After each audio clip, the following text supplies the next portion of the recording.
आज के समय में त्याग और सेवा का कोई मोल नहीं है। पार्ट 1। अब जब आपने पहले ही ये फैसला कर लिया है माँ कि आपको अपने छोटे बेटे का साथ देना है, तो मैं कौन होती हूँ विरोध करने वाली। ये बोलते हुए गीतिका अपने कमरे में चली गई। आज उसका मन बहुत भर गया था, क्योंकि छला भी तो अपने रिश्तों ने ही था। जिस दिन से गीतिका इस घर में शादी करके आई थी, उसी दिन से इस घर को और घर के सदस्यों को अपना मान लिया था। गीतिका की शादी 20 वर्ष पहले शेखर के साथ हुई थी। उसे बेटे शेखर के लिए खुद उसकी सास ने ही पसंद किया था।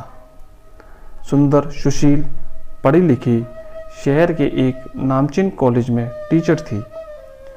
शेखर के माता पिता को उसकी नौकरी करने से भी किसी तरह की परेशानी नहीं थी। शादी के शुरू के साल तो अच्छे से गुजरे। गीतिका ने घर को अच्छे से संभालना सीख लिया था। शेखर भी नरम स्वभाव का इंसान था। शेखर का एक छोटा भाई और बहन थी जो अभी पढ़ रहे थे। दोनों देवर और ननद गीतिका के लाडले बन गए थे। दोनों बहुत खूब आदर और सम्मान करते और गीतिका भी अपना पूरा प्यार दुलार उन दोनों पर लुटा देती। वक्त के साथ 2 बच्चे भी हो गए। इसी बीच गीतिका के ससुर को दिल का दौरा पड़ने से मृत्यु हो गई। अब तो घर की पूरी जिम्मेदारियां शेखर और गीतिका पर आ गई। दोनों ने दही मेहनत करने में कोई कसर नहीं छोड़ी। पिताजी की पेंशन माँ को मिलती थी तो थोड़ी बहुत मदद हो जाती थी।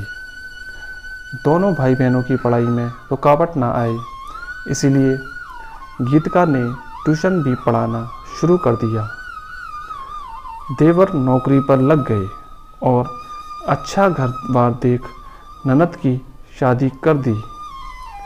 एक दिन सासू माँ बाथरूम में गिर गई और उनके कूल्हे में फ्रैक्चर आ गया।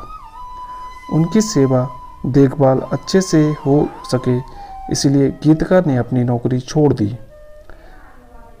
थोड़े समय के बाद देवर की भी शादी हो गई। देवरानी घर आ गई।